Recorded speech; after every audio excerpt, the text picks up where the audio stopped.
I grew up in kind of a broken home. My parents didn't get along. There was a lot of violence. When I was 5, I ended up moving with my dad after my parents separated, still with some abuse in the household. And that bred a lot of resentment, some resentment that I carried for a long time. And I considered those traumas to be what led me down a negative path, one that Christ certainly wasn't on. And that path was opiate addiction and alcoholism. And I started that when I was in high school. That continued through college. And it wasn't really until I decided I wanted to marry my wife that things got better. But they got worse before they got better. I had a failed attempt at suicide a year before we got married. And the reason I felt the need to do that was because she had goals. She's a very intelligent person. She had goals for her life. She wanted kids. She had faith. And I didn't really have any of those things. No desires. And I felt guilty because we were supposed to get married in a year and she was going to marry a stranger, essentially. And I felt very bad about that. That night, when I failed at that, I realized then that there's a reason I'm still here. I didn't fully accept it as Christ being the reason, but that's the day I believe that there was a higher power. I finally decided to let her in on those things that I struggled with, because the addiction, the suicide attempt, I kept secret from everybody. And that started with the light.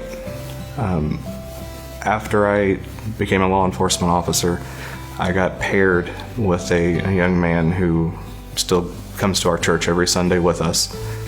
And he reaches out to me on Facebook and asks, would it be bizarre to go to the same church as your probation officer?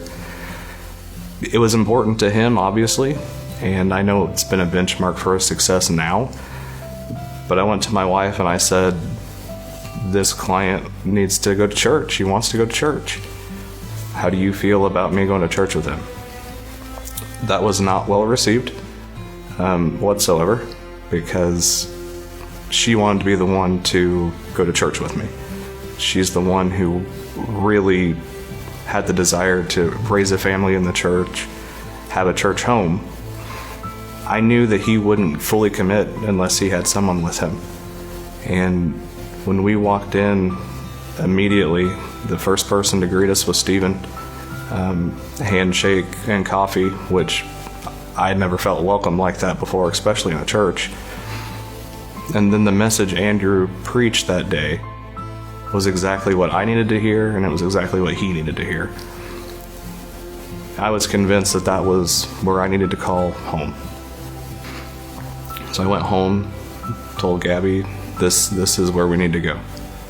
And I'll never forget the emotions that poured out into that, because she had been praying and wanting us to do this for so long that it finally happened. In November of last year is when I fully committed to a relationship with Christ. And it wasn't until we did a sermon series called Stained Glass People that I fully believed it, and that it really became part of my identity. And I've embraced that. I carry that piece of stained glass with me all the time. It stays at my desk when I'm at work to remind myself of where I've come from and why I'm here now. I don't think we've ever been better. And I think I owe that to Christ, and I think I owe that to the church family at the Light.